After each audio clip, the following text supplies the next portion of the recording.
For those of you down in the audience, tonight we, as a large group of creators here on TikTok, have the humbling experience of having Mr. Kennedy come on tonight to talk to us about the First Amendment.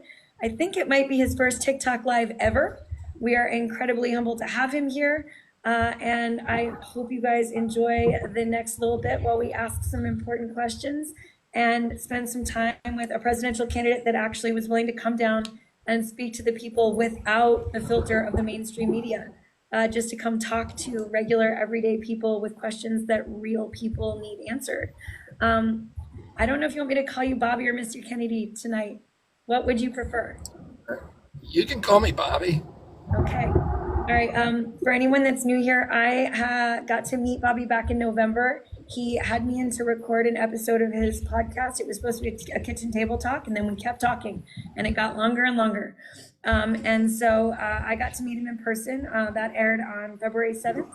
And I don't know if you've seen what we've covered tonight so far, Bobby, but we are talking about the First Amendment. We are talking about the TikTok ban and censorship and just really kind of what's happening in America and some of our fears and some of the risks that have to do with that. I don't know if you'd like to start by telling us a little bit about what your perspectives are on the First Amendment, maybe to just give us some groundwork, and then we'll start bringing creators up one at a time to ask you their questions. Is that okay? Yeah, sure, thanks. And I apologize for the quality of this video.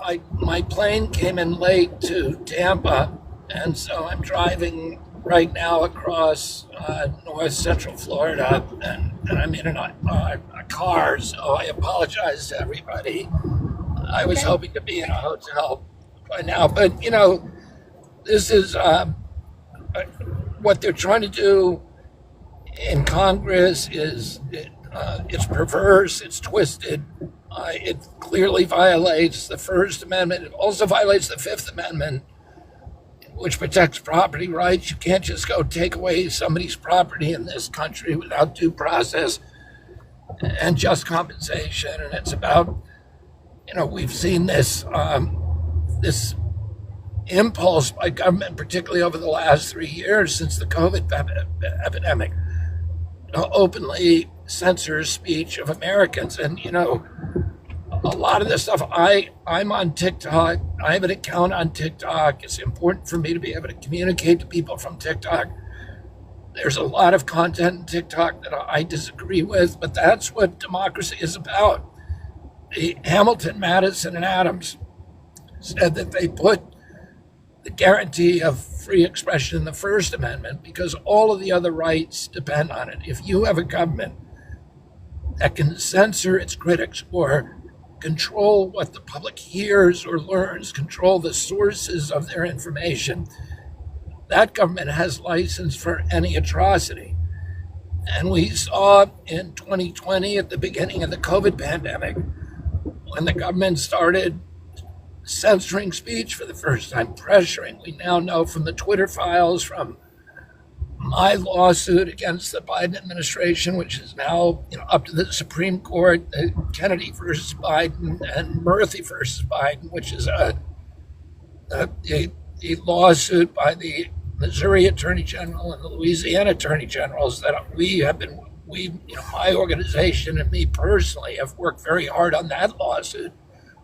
We know now that the White House, 37 hours after President Biden took office, the White House was pressuring Facebook, Instagram, YouTube, Google, and Twitter to censor speech and threatening those platforms that if they did not cooperate, if they did not begin censoring President Biden's critics, that the Biden administration was going to bring antitrust suits against them and was going to end their Section 230 immunity. And in conformance and reaction to those threats, which they knew were wrong, Facebook and Twitter opened up portals for the FBI that were then used by the CIA, by CISA, by NIH, by the IRS, and by other administrative agencies and regulatory agencies and enforcement agencies to censor this. This, anybody who tells you that TikTok is the villain because the Chinese government is going to come in and spy on us, well, guess what? All of those, the information, your personal information, your personal business is being scraped on all of those websites. Twitter's doing it, less so now with Elon there. Facebook Meta is doing it outrageously in an area much, much worse, in a way that's much worse than anything that's happening on TikTok, much, much grander scale. YouTube is doing it, Google's doing it, and they have intelligence agencies, including the CIA, the Five Eyes agencies, and now have access to that data. And they're scraping the data, and they're using it to control our realities, our perceptions of realities, to control the content that we see on social media that Americans have access to. I would say this: there is no exception for national security in the United States Constitution. The United States Constitution was written for hard times. And in fact, I'll tell you a story. During the Civil War, there were agent provocateurs being sent from the Confederate states up into the northern states to incite draft riots.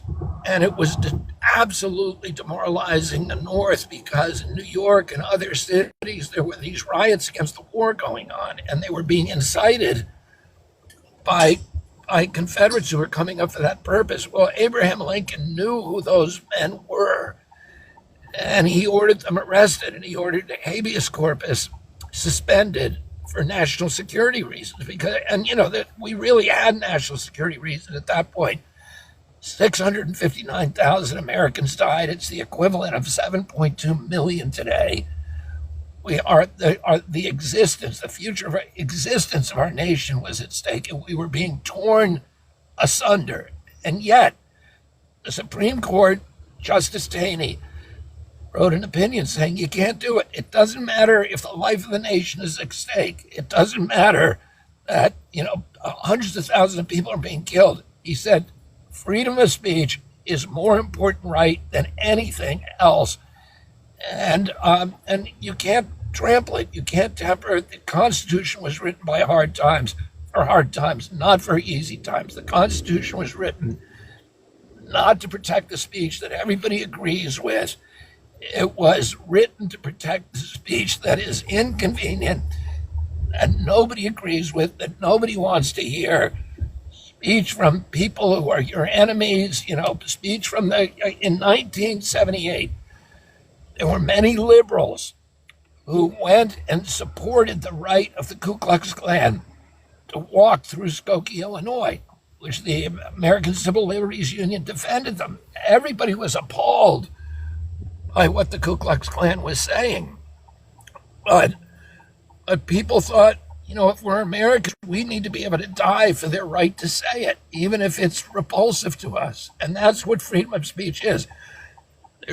We all know, I grew up reading Robert Heinlein and Aldous Huxley and Alexander Solzhenitsyn and all of these extraordinary novelists and writers who were writing about a dystopian future. And in every case, the dystopian future begins with restrictions on speech. It's the beginning it's the first step on the slippery slope toward totalitarianism.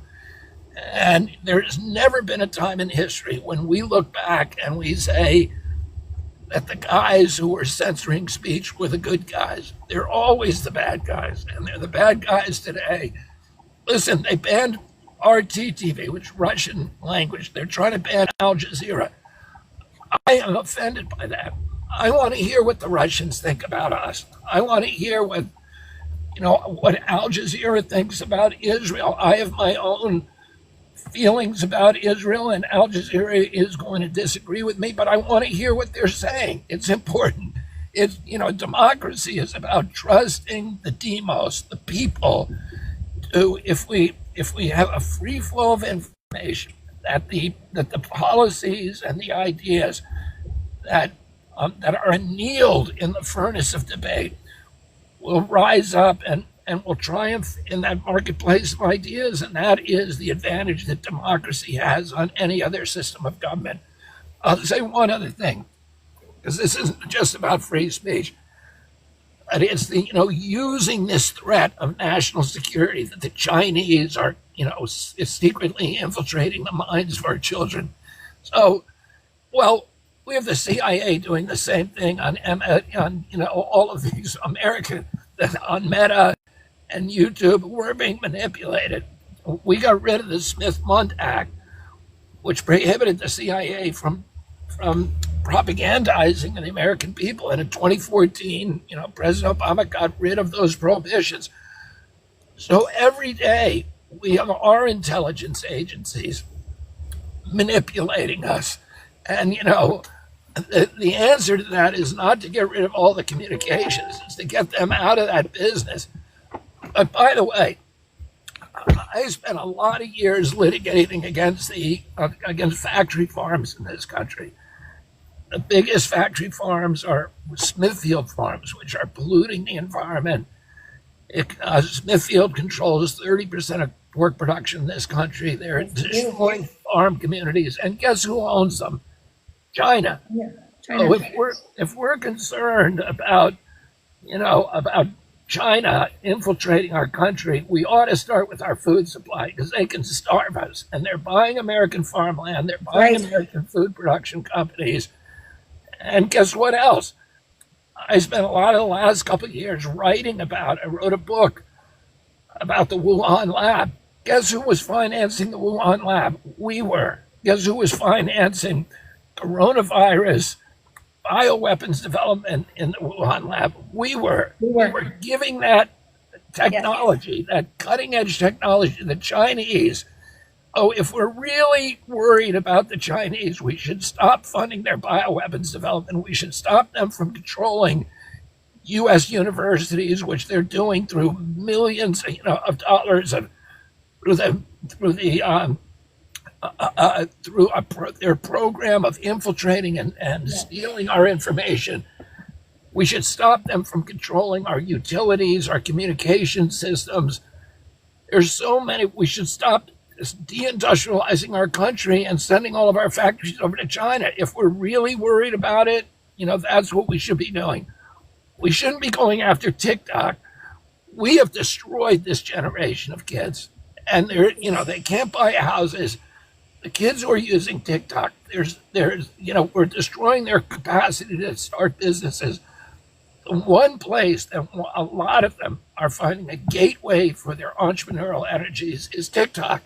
That's right. They're going on TikTok, they're starting businesses. We should be proud of that. We should encourage them. And there's not a big impediment, to them getting on it. They're not charging people the way that Meta is going to start charging verified accounts, and for boosting. You can go on there. If you have an imagination, if you're resourceful, if you're entrepreneurial, you can figure out a way to make money. And there are hundreds of thousands of people in this generation who are doing that. And now we're going to take that away from them. It is crazy. What they're doing is sickening, and they're all bought and paid for, and they're doing things that are absolutely antithetical to every American value that I'm familiar with. We see it every day. We see young people on here begging for help, reaching out, just trying to find ways to pay their basic bills, and people on TikTok forming communities around them and lifting them up. Is it okay with you if I bring up Ian Carroll? He's actually interviewing Nicole Shanahan next week, I think on Twitter. And he has a question for you. Can I bring him up to ask a question? Sure, you bring up anybody you want. Perfect. All right, I'm going to bring up Ian right now, and we're going to get a question. Oh, wait. There it is. Perfect. All right, Ian, I'm going to have you step into the box. We're going to see how long it takes, and we'll be able to do one or two. Tony, can you make me smaller and make Mr. Kennedy bigger? I don't know how to do that. Thank you. All right, go ahead, Ian. Hey, Bobby, thanks for coming in to talk to us on TikTok. It's really cool to see a presidential candidate engaging with people where they are. I want to just point out that you're the only presidential candidate that I've ever seen in my lifetime actually speak about the threat that agencies like the CIA pose to the First Amendment and American democracy if they're left unchecked. Have you given any thought to how you might implement safeguards if you're elected that will help protect freedom of speech and the other amendments to the Constitution from our own national security complex that might endure beyond your presidency? Well, in order for it to guarantee that it will endure beyond my presidency, I would have to do it through legislation, which I'm not confident I can get through the houses. But I can tell you this, my first day in office, I'm going to issue an executive order that forbids any federal employee in any agency from participating in either propagandizing the American people or in censoring them. In any act of censorship, you will lose your job if you do that under the Kennedy administration. I'm also going to have a federal order, executive order, that says that any federal official who lies to Americans or lies publicly in conjunction with their official duties will also lose their job. We're going to stop the lying, we're going to stop the propaganda, and we're going to stop the censorship. And, if I can do that for 8 years, and I will root out the people in those agencies who are running the censorship cartel, and we already know who a lot of them are. And I'm going to disband the divisions and branches of those agencies that are propagandizing American people. And, the CIA and its charter says they can't do that. The Smith-Mundt Act said they can't do it. And we've, in recent years, they were doing it anyway. They had a secret program, the CIA, for many years called Operation Mockingbird, and it was exposed in 1973 by the House Select Assassinations Committee when they started investigating the CIA. And that year, Carl Bernstein, who's one of the two Washington Post reporters who uncovered Watergate, published a major investigative article in Rolling Stone magazine showing that 400 of the top journalists in our country and editors in our country at the Washington Post, the New York Times, and CBS, ABC, NBC were CIA assets, were paid CIA assets whose job was to lie to the American public, to distort history, to distort politics, to serve the agency agenda. And the agency, when that was exposed before Congress, agreed to dismantle this illegal program. Nobody was punished for it. They agreed to dismantle it. They continue, the CIA, to be the biggest funder of journalism around the world. So they funnel $10 billion a year, through USAID to control journalists, to pay off journalists, blackmail, bribe people. They own many of the important newspapers and television stations in the developing world and across Europe. And they acknowledge that they do that, but they are not allowed to propagandize the American people prior to 2014. And during the Obama administration, those rules, the Obama White House issued a series of executive orders that gave the CIA a justification for ignoring those rules, and now they're, full blast. There's a couple of historians, David Talbot, who's a CIA historian, another CIA historian called Dick Russell, who have done articles recently that show how the CIA has taken control of major journals, particularly on the American left, the Daily Beast, controlled by them, Salon, Slate. Rolling Stone is now, which was a counterculture magazine when I was growing up. It was the enemy of the CIA. It was exposing them like in 1973.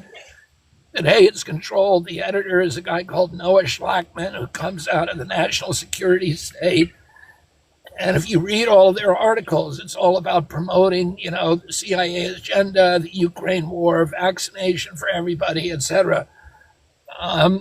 And David Talbot has done another series showing how how many of the major journals in this country, particularly on the liberal left, are now controlled by the CIA. So they're in full force, and we need to end it. And I, as president, I'm going to end it. My father had a plan for reforming the CIA. My uncle, President Kennedy, did too. And actually, in the last tranche of documents that, all of the the documents relevant to my uncle's murder were required to be released under the Kennedy Assassination Documents Act. By 2017, President Biden promised to release them. President Trump promised to release them. Both of these presidents got into office and caved into the CIA, which does not want them released. And one of the documents in the most recent tranche that got released was a plan that my uncle, President Kennedy, had for reforming the CIA that were written by two of his aides, Dick Goodwin and Arthur Schlesinger. My father, a week before he was murdered, he was asked by a journalist, Pete Hamill, what he was going to do about the CIA. And he told Hamill, and it was basically the same plan my uncle had, which is to separate the clandestine division, what they call the plans division, which is the dirty tricks division that does, fixing elections, assassinating foreign leaders, murdering, blackmailing, bribing, labor unions, etc. And he was going to separate that division from the espionage division. The espionage is we need the CIA. That means information gathering and analysis, and the CIA ought to be doing that, but it should not be doing these dirty tricks. And if it is, it should be completely separate from that other division so that there can be accountability. So if somebody's looking over their shoulder and saying, wait a minute, you killed one terrorist in Afghanistan with a drone, but you also killed 6 of his brothers who weren't terrorists, and now he's got another 6 brothers who are all terrorists, and you've turned the whole village against us. Is that a good outcome? There's no questions like that are ever asked by the CIA. They overthrow a leader and they write it off as a triumph, like they did with the first democratically elected president of Iran in 1953. They overthrew Mohammad Mossadegh to keep oil prices, in the control of Texaco and BP. But what happened? And that was a big triumph for the CIA, but we're still dealing with the blowback from that. Yes. And so, that never happens. And You can look and see also what women looked like in Iran in the 60s and 70s and what they look like today after so much intervention, right? Yeah. How their rights have been scaled back and how they don't have the ability to live a life of education and participation in the democratic state. And you can see what happens when we impose ourselves in those situations and the natural outcomes of that. Yeah. We do have I knew that you would have an amazing answer to that. So I really appreciate you taking the time. And I'm so glad you are not afraid to speak about those harder parts of our government and how they affect American citizens. So thanks for taking the time. Well, thank you. And thanks for standing up for free speech. I mean, all of you guys on TikTok are warriors now, and you're fighting for something that's absolutely critical, which is America's right to get their information from any source that they want, not to have some congressman with a low IQ telling them where and from whom they can get their information. It's outrageous that those guys think they have it. And what they're doing is illegal. It's unconstitutional. It's antithetical to American values. And I want to thank all of you for standing up against this outrage. Bobby, can I bring up James next? He's an independent journalist that has a question for you on Citizens United. Is that okay? Yeah. All right, I'm going to bring James up next, and then Tony. James, can you go on ahead and send me up a request? I can't see you. Tony, help me. Amazing investigative journalism. He's worked with Crystal Sagra on Breaking Points. He's a very great evidence-based journalist. All right, I'm going to bring him up now. if I can. Where's he at? I'm here. All right, there you are. Okay, perfect. James, go on ahead. Hey, thank you so much, Bobby, for joining us. Can I call you that? Is that I just launched into that? Yeah, of course. All right. Well, yeah, as a citizen journalist, which by the way, I covered one of your rallies a few months ago in Vegas, and it's amongst some of the most diverse crowds I've ever seen. Anybody who's a former Trump supporter, Bernie, somewhere in between. So it's really amazing to see. But yes, the question I wanted to ask you today, naturally, as a citizen journalist, I believe the First Amendment is paramount in the fight against tyranny. But according to the Supreme Court, their decision on Citizen United in 2010, money is also considered a form of speech, which means that those groups, whether they be corporations or individuals with unlimited money, can actually silence speech or at the very least control the speech of others. Now, do you think that ruling was in alignment with the Constitution? And if not, what would you do as president to reverse Citizens United? Now, and let me give you a little bit of a history. America functionally lost its democracy in the 1880s at a time that was called the Gilded Age. And it was, because these robber barons gained control of the United States government, and these big, effectively billionaires, but, at this time, the first billionaire was John D. Rockefeller around 1901. And he was one of the leaders, but Rockefellers, the Carnegies, the Morgans, the Fricks, the Whitneys, and they all sat on these overlapping boards that controlled all of the industry in this country, the oil industry, the cotton industry, the sugar industry, the rail industry. They were called the trusts. And they controlled everything. At that time, there was no direct election of senators. The senators were chosen by the state legislatures. You could easily purchase the state legislature for a few dollars. And it was said that the only legislature that was not for sale was the Pennsylvania legislature, because they were fully owned by John D. Rockefeller, and he wasn't selling any of them.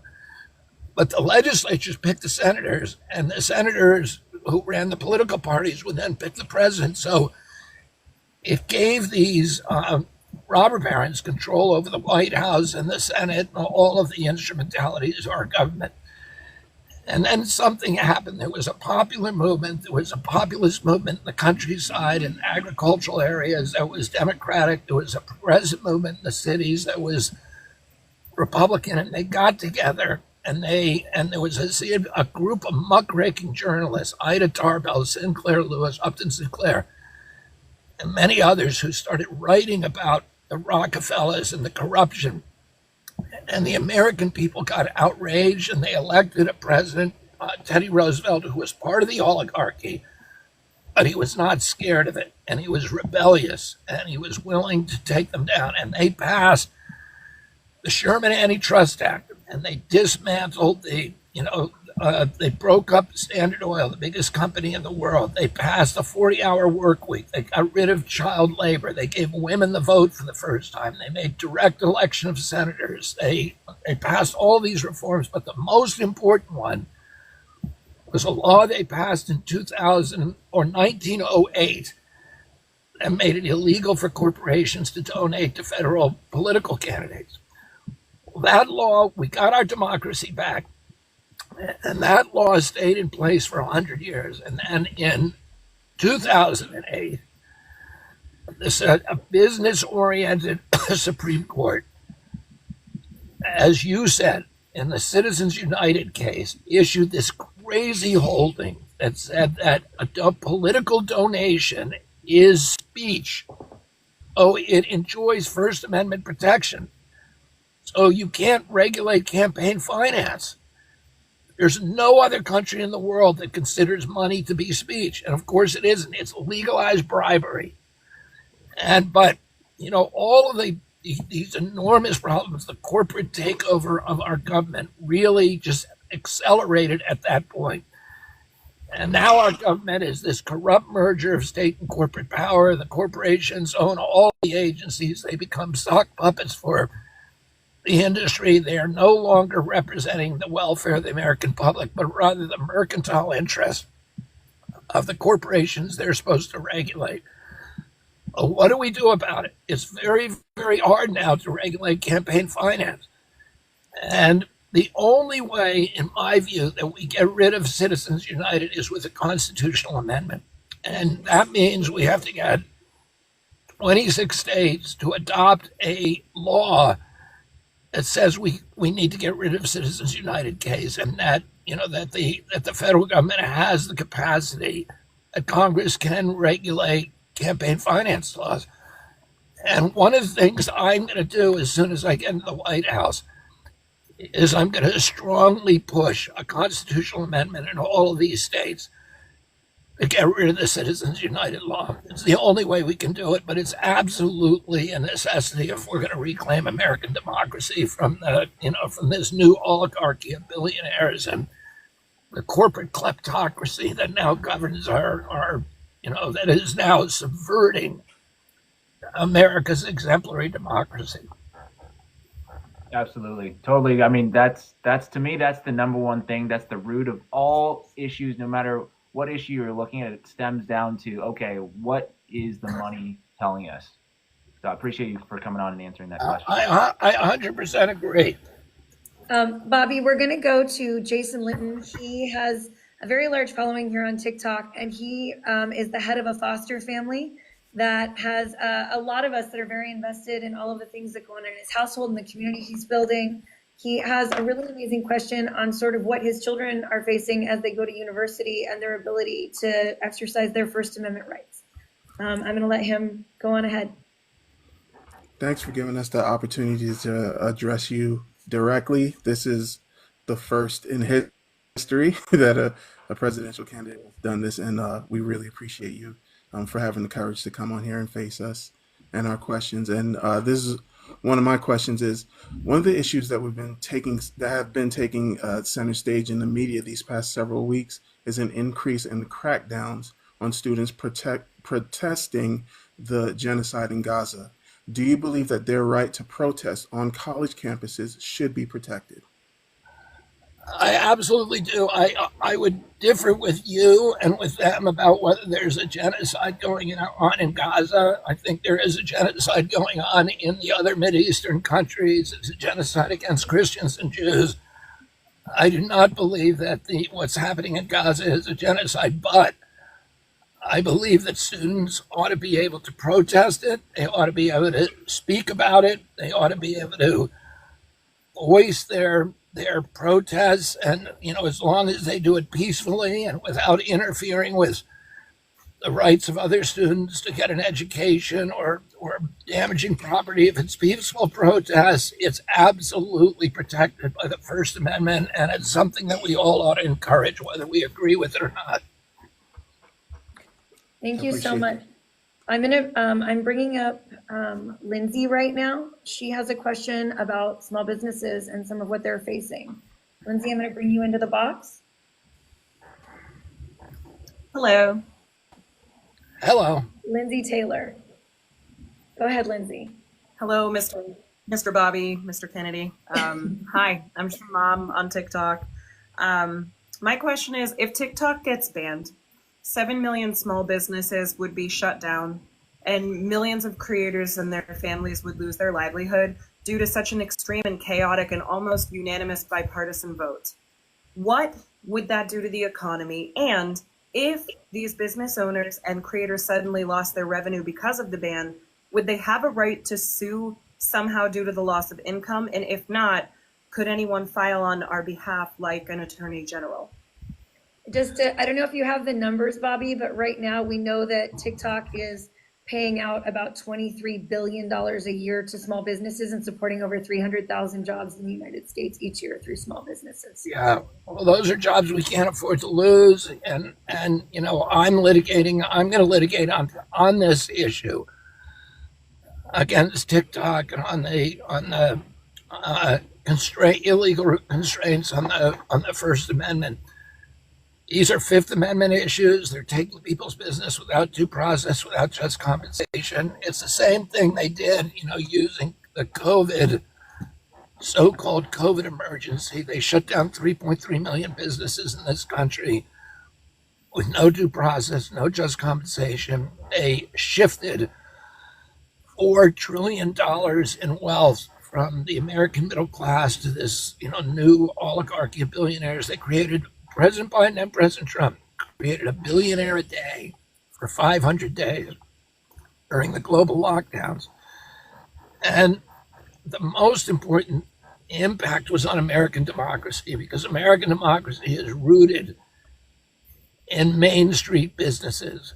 These are people, the ownership society. This is the American middle class. These are the businesses that, I grew up with in my town, the local hardware store, the local restaurants, you go in there, the local bookstore where you go in there and there's a plaque on the wall from the Boy Scouts. These are the businesses that hired my kids during the summer. They paid for my children's hockey jerseys. They paid for their Little League uniforms, and we shut them all down. And, and guess what? We were all given a lesson on how to learn how to use Amazon for 3 years. And it's very seductive, because you find a picture of something you want and you press a send and it's in your driveway the next day. But Amazon's not paying local taxes in our community, and they're not hiring our kids. And in fact, Amazon doesn't pay any taxes at all. Amazon last year paid 0 federal taxes, 0. And that, is the beneficiary when they're shutting down TikTok. Well, guess who wants to shut down TikTok? Meta wants to shut down TikTok.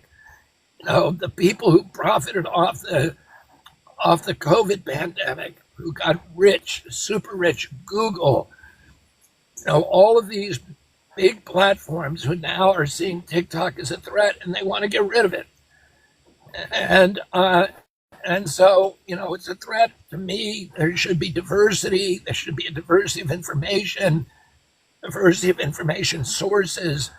And TikTok has proven itself this extraordinary business opportunity, particularly people who are millennials or Gen Xers, who have very, very few paths to prosperity in their lives. And so many of them are finding it on TikTok, and it's just a crime against that generation has been victimized and destroyed by the baby boom generation.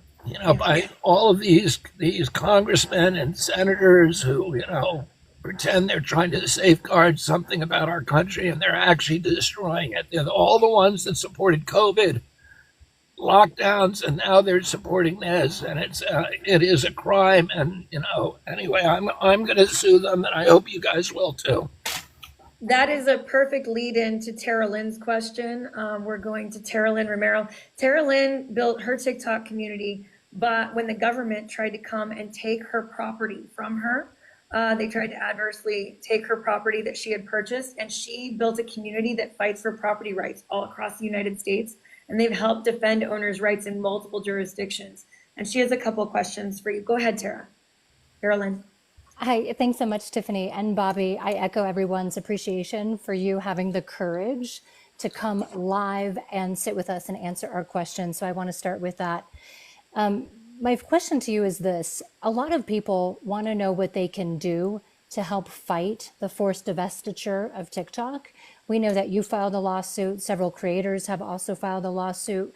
But what can, the 4.9 thousand people watching live here today do to fight this forced divestiture? Well, there may be opportunities for class action suits, particularly for people who own businesses, and that I think there's other attorneys who are using other legal theories. And, it's not just the business. TikTok itself is only 20% owned by, the 2 Chinese inventors, but, 60% owned by foreign investors, including 7,000 Americans. And, they're taking the property away from those investors as well.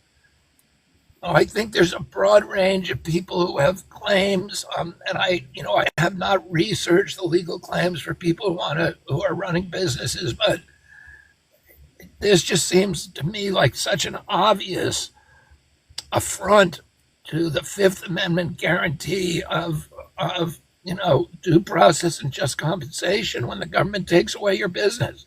This is what the Fifth Amendment was written for, to prevent this kind of government overreach. And it's Congress today is a joke. It's a joke. It's the idea that they would do this is and pretend that they're doing it because they don't like China when they're letting China do all of this other mischief in our country is crazy. And she had a follow-up that is short, but I'm going to let her do it. Go ahead with number 6. Yeah, thanks so much, Tiffany. Here's the follow-up question. As many of us know, Biden has a TikTok account. What's your opinion on that, and do you find it hypocritical? I would say if you look up hypocrisy in the dictionary, they should have a little picture next to it of Biden's TikTok account. As he said, he's going to maintain that TikTok account until after November.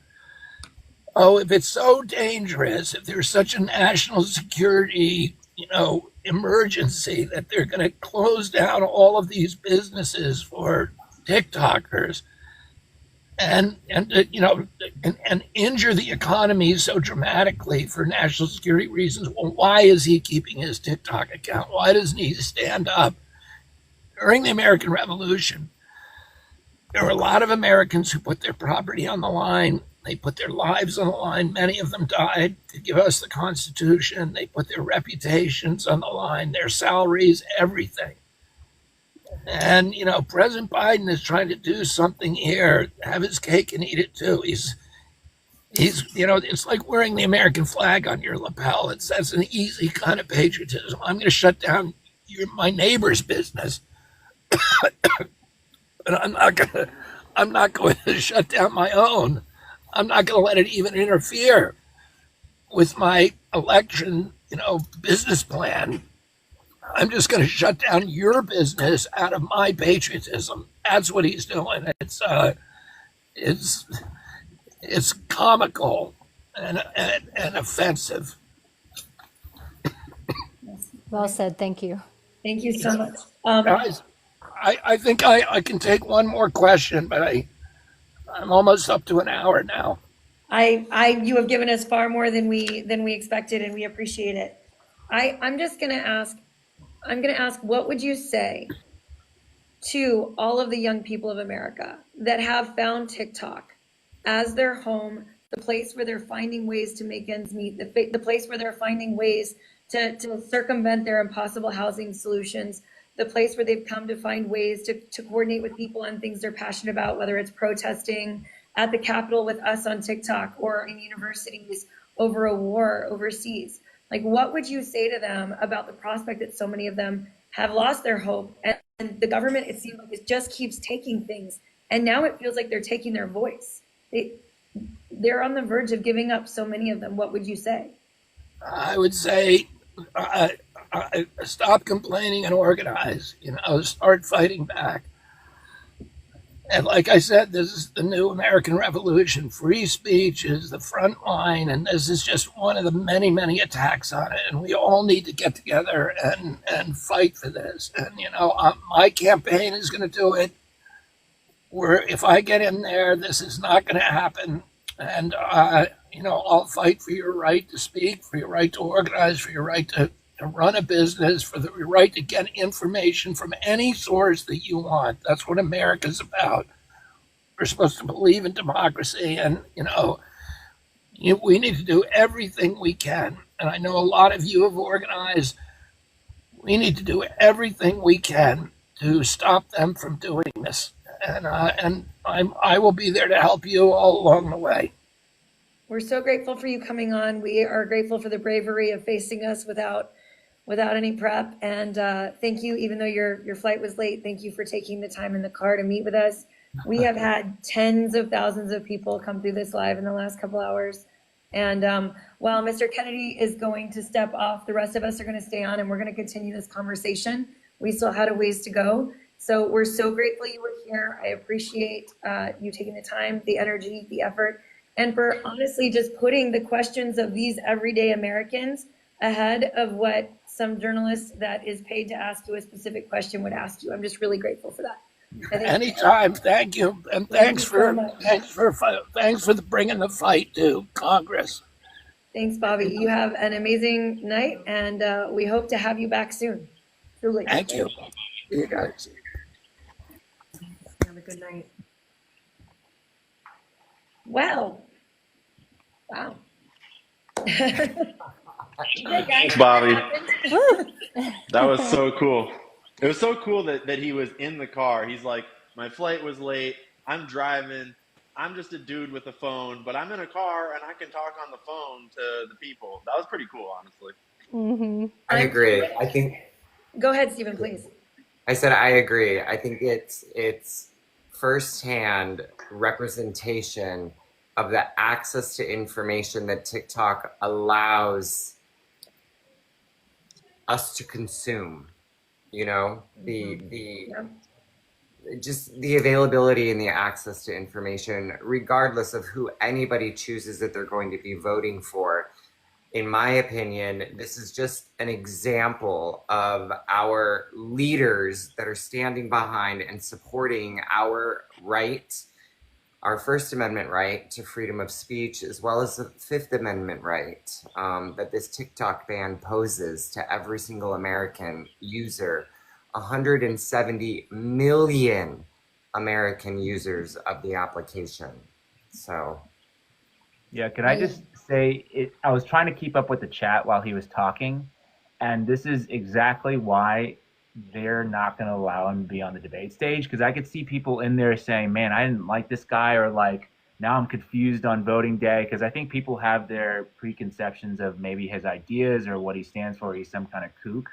But then when you give him like 20, 30 minutes to speak, then you start to get a better understanding of what he actually believes in, his vision for the country. And this is the polls, the requirements, I guarantee you, as soon as he hits 15%, I don't know if people know the requirements to be on the base stage, it's 15% in 4 polls.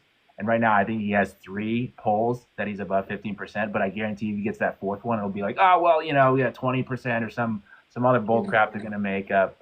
So, I just wish there was more opportunity for regular people who aren't as engaged in politics like myself and some of the other people in here that are just day in, day out on this, just to like, hey, just get a sense of, who's actually running and give them a platform so then people can actually make up their mind. Yeah, I'm going to be honest. Like I said, I've had the benefit of meeting him in person. I do want to start to redirect some of our conversation back in just a minute because this is not a campaign event for Bobby Kennedy. We wanted to talk to him about the ban. We wanted to talk to him about First Amendment issues. I'm grateful he was here. I hope everybody follows every creator in these boxes. This is the first town hall we're doing. This is not the last town hall we're doing. We wanted to show a proof of concept. We wanted to show that we can demand more of our politicians. We can bring them to meet us where we are. We can demand that they come on here and that they answer our questions without filtration. He didn't get to see our questions. He didn't get to screen our questions. They didn't ask that I put up a single question. They trusted that he would have the answers that people needed. And if you didn't agree with him on one of his answers, then that's going to happen, right? But we are allowed to demand more than we are demanding now. We don't need a moderator that is paid by one of 5 billionaires that controls every article, television show, and thing that comes across our screen to tell us what questions are important to us. We're allowed to come up here and ask those questions. Tens of thousands of people passed through this live over the last hour. Tens of thousands of people on a screen. We didn't need to fill a stadium. We were here. He came and he met us where we are, and we're allowed to demand that of other politicians. So this is the first TikTok town hall, but I am already planning our next TikTok town hall. And I hope everybody follows everyone here because we are democratizing democracy. We are bringing democracy to the people. We are not going to keep letting them tell us how to vote, what to care about, or who to hate. Because I'm sick of them telling me I'm supposed to hate all of you guys when we have way more in common than we have apart. way more. They need us divided. They need us to hate each other. Because as long as we hate each other and we fight with each other, we won't work together and organize to fight them and to demand more of them. That's my bully pulpit for a moment. Yeah, I was just going to If you can find quickly point Legendary out. Jay, I'm trying to bring him up. Cool. I was just going to quickly point out that one of the answers that he gave is one that I think we don't talk about enough. It was early on when he talked about how politicians have made it normal for them to lie to us now. And it's a certain barrier to free speech when we accept politicians lying, that puts a barrier to free speech that we don't talk about nearly enough, because if they're allowed to just lie to us and mislead us, then how can we even, especially when they're lying to us and misleading us through the filters of a mass media monopoly that is already filtering the questions and already filtering the access, so no one can press them on their lies if they don't choose to be pressed. And so there's this huge apparatus that allows them to just tell us lies and get away with it. And when he comes on here, and I think it might have been Lindsay, you asked him a question about, who was that asking the question about the protest? Oh, it might have been Dad Life Jason. And he gave his answer about Zionism, that he didn't think that there was genocide and all that. He disagreed. But that way it was we have direct access to either ask him more questions or to just to not have that filtration, which is regardless of whether you agree with an answer or not, it at least gets us back to honesty and accountability for those answers. That's the funny part to me too, is we're so willing to discard an independent candidate, the quickness with which people will disregard it. I mean, without looking at the situation we're in. If you look at private equity, you look at the military industrial complex, you look at big ag, you look at the insider trading, you look at all these things that they've all participated in. And yet he just gave us a synopsis off the top of his head, by the way, off the top of his head, about all these other things that we are all sitting here nodding and being like, yep, this, I agree with this. And then one thing, and it can turn off an entire voter base. And I'm just really confused sometimes at this polarity that we see. I'm not going to sit here and pine for any candidate, really, but I think we all need to be really careful of how quick we are to judge an independent candidate at a time when we need an independent candidate more than ever. And I would just be really careful of that. I'm not going to tell anybody what to do or who to vote for. Just make sure you're holding everybody to that standard. Because I want to ask all of you guys, do you want to go first, though? Tony, I agree with you. Quick question. Sorry. No, you go. No, go ahead, Stephen. I just wanted to say I agree with you, Tony. It's not a matter of who we choose to vote for. This was not a campaign rally for RFK. This was somebody who has a voice, who is in a position of leadership, that is here saying, look, our First Amendment rights are on the line, and I support your fight to overturn this TikTok ban. And that's what this conversation is about. So ultimately, the more voices that we have in a position of leadership that are willing to stand behind us, everybody here, the people in this live stream, the people that are commenting, every viewer that has come through, those are the voices that we need. Whether we're voting for those voices or not, we still need them to be heard. One of the questions there at the end about things that people can do regarding trying to stop the TikTok ban, I'm going to keep stressing that it might feel fruitless for a while, but I promise you there are states in the United States where your attorney general might be willing to defend your right to engage in interstate commerce or defend your right to free speech.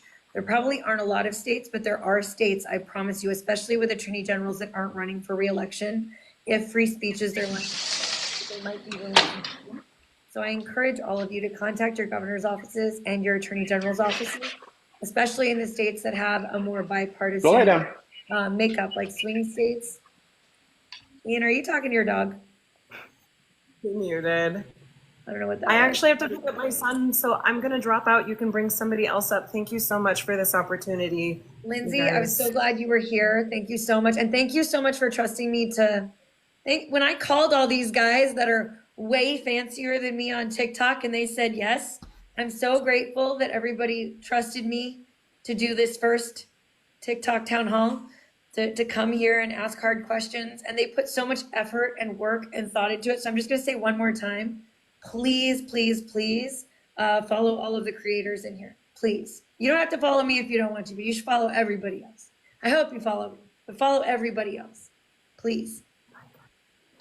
I'm gonna have to drop out as well, but thank you so much for having me. Thank you for creating this forum so we can all share our collective voices. It's such an important thing, and it shows so many people that are watching how easy it is to participate, but mostly how important it is to participate in the conversation, to let your voice be heard, because that's what gets things moving. Like what RFK said at the end, he said, stop complaining and start organizing. Yes. And that's what needs to be done, and it doesn't happen unless we have a conversation. So thank you for this conversation. I appreciate you so much. I'm so glad you were here, Jason. Thank you so much. Thank I you. love to the family, truly. Take Thank it you. easy, guys. Bye, Steven. Just saying, Tiffany, I was kind of curious to ask the people that are here still is, do you guys think that, so if we show that this format works and we start getting politicians to come directly to us and they start to get engagement directly from social media apps, do you think it's actually realistic, like that in the next 4 or 8 years, we could start to make it so effective that politicians are forced to come to us? Because if they don't, all their opponents are going to be getting more engagement than them. The way that technology tends to sort of force people to use it because it's so useful. Yes. I'm going Do to you guys say think the that's a dirty realistic thing take? first. The entire 100%. purpose of this is that I fundamentally believe we will absolutely do that much sooner than 4 to 8 years.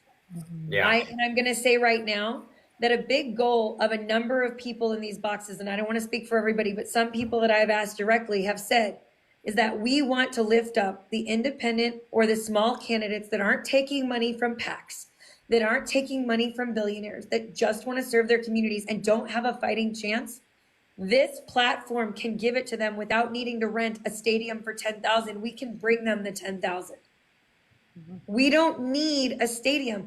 And financially, for those smaller candidates, the people that aren't taking that money, why wouldn't we? We will give them their stage if they won't let them on the stage. And that's exactly why they want to shut TikTok down, by the way. They see what we can do here.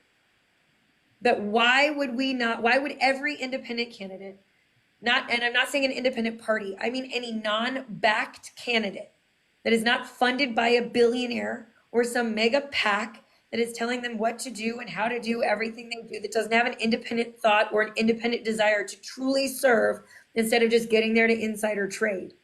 Why would they not seek out this type of a platform when you don't have to spend the money to find your audience and your support? We can deliver them the party of TikTok. And that's what we're trying to do. Democratize democracy. Bringing it to the people.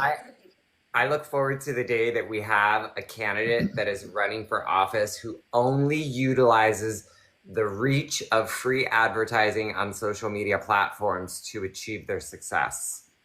The digital age of campaigning is not in 8 years. It is already here. Now.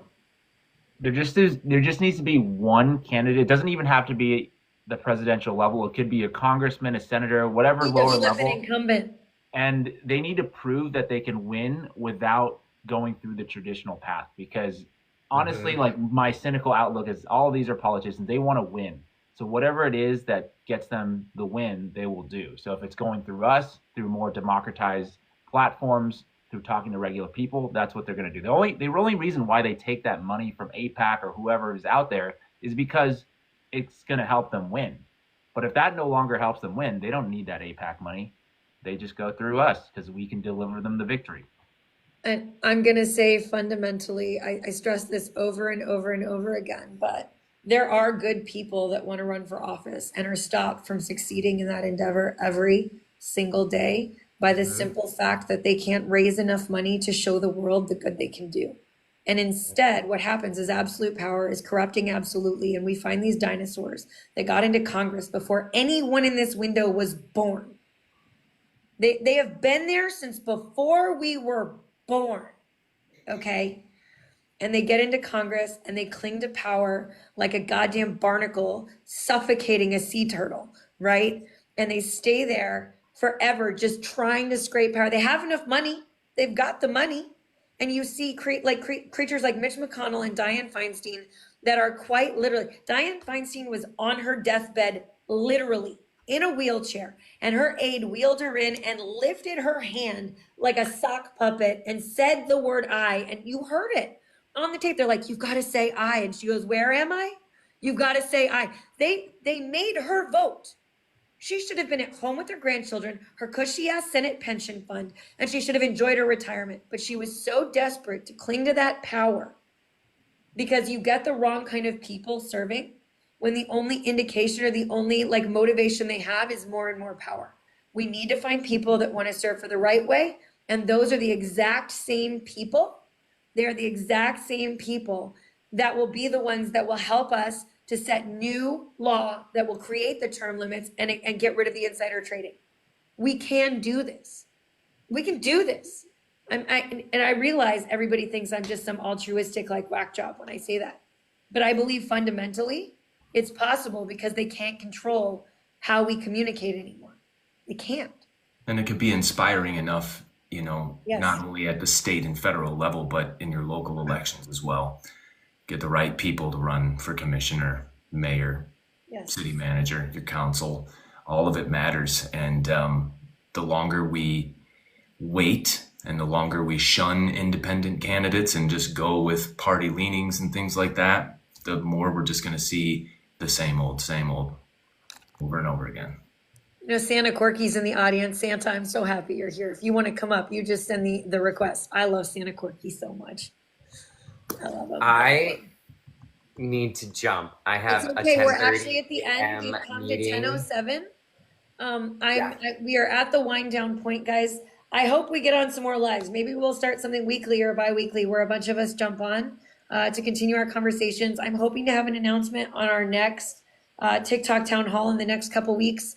Again, my last plea is that you follow all of the creators that were here tonight, that you throw confetti at them and all the hearts and all of the things and the dancing teddy bears and whatever it is you want to give them, because they did an enormous amount of work to prep for today. Steven has to get ready to go. He's in China, okay?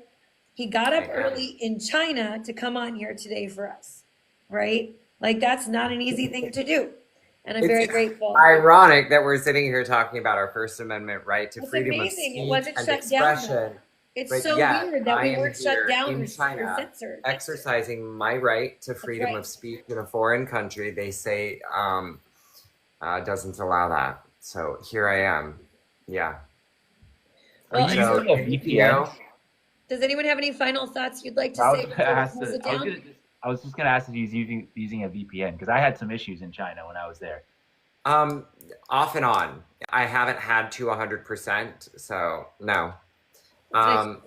I've got one thing I want to say, just because I was watching people in the chat when Kennedy was up, and so many people were like, is this real? And then a couple other people were like, is this historic? Yes. For those of you here, the 2,000 of you still here, congratulations. You were part of a historic event, which was this town hall on TikTok with a presidential candidate. And Tiff, you've been giving us a lot of kudos, and it's all deserved. I am so honored to be a part of this group. But girl, round of applause for you, because you had the audacity to do Claps this in the comments. and to execute it perfectly. I mean, 10 out of 10. We'll follow you anywhere. Whatever you want to do, we'll do this all over again. Well, the next round we'll have to do, we'll more candidates, more private equity, more monopolies, more to talk about. We're going to be here.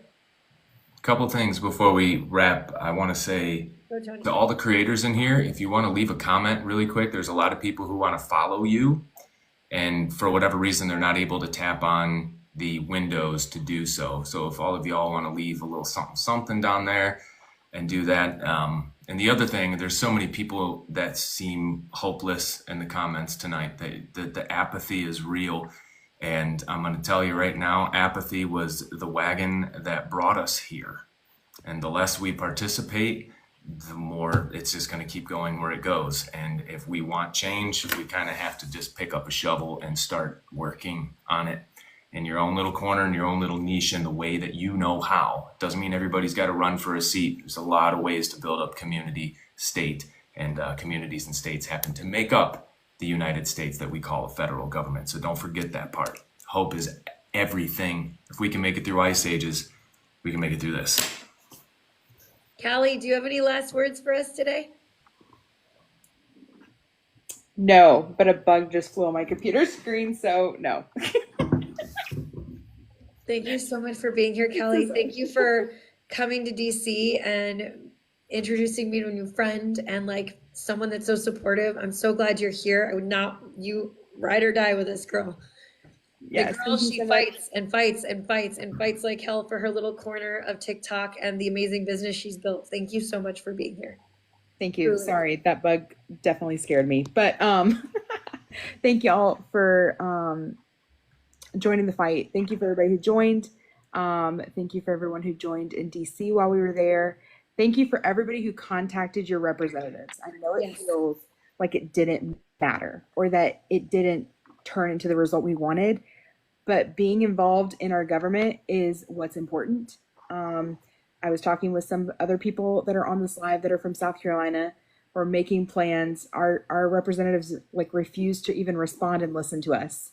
And so we're making plans for the next election cycle to actively support whoever is running against them. And so it's the local elections that are important, that build up to the bigger elections.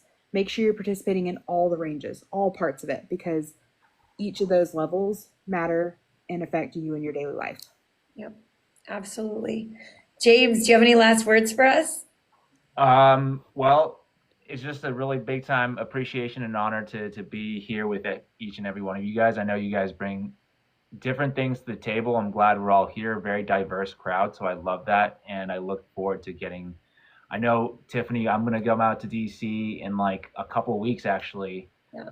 And also, I think I'm going to see you two there, Tony, but every single one of you that are still here, I look forward to seeing more of your content and then collaborating or doing something to just really, really, thankful, grateful to be here with you guys. Thank you, James. And Ian, final thoughts?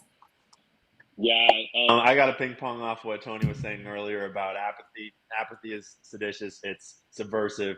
It creeps into our culture. It creeps into our minds, and it is, if you give into that path, you create more of that path, and if you give into hope, you create more of that hope.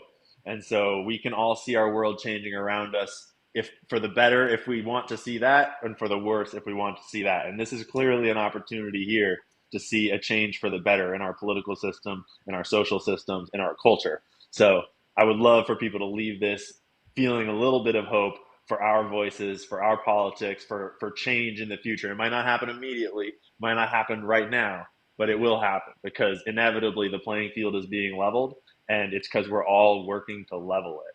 And so obviously we need to close on saying, Tiffany, you have done amazing work to level it. You did amazing work to put this together. And you are definitely the one that did the work behind the scenes, and you are the star of this show. And we appreciate you so much. So thank you, Tiffany. And if anyone in the audience is not following Tiffany Cianci, follow Tiffany Cianci. She does a million things in every direction to help make the world a better place for regular people, for businesses. So thank you, Tiffany. You're the best. Yes, I don't think people have any sense of like how much she does and how many hours a day she operates. I've only recently got to know that, and I'm so impressed. 27 to 28 hours a day. Yeah, That's how much she's operating. Yeah. I saw her with 2 phones earlier today. Yeah, we're You in did. the He same posted a building picture right because now. I was on 2 calls at the same time. I was like, just a second. I was over here. There's just Like, a second. shit, I thought I was wanna busy. see you. Wonder Woman. All right, for my closing thoughts, I'm just going to say that for anyone who's down there thinking we can't change things, a lot of people are thinking the big things, like we can't get somebody elected to the president, or we can't get a senator elected, or we can't. There are 100 ways to overturn the apple cart of monopoly, class division in this country, and wealth inequality.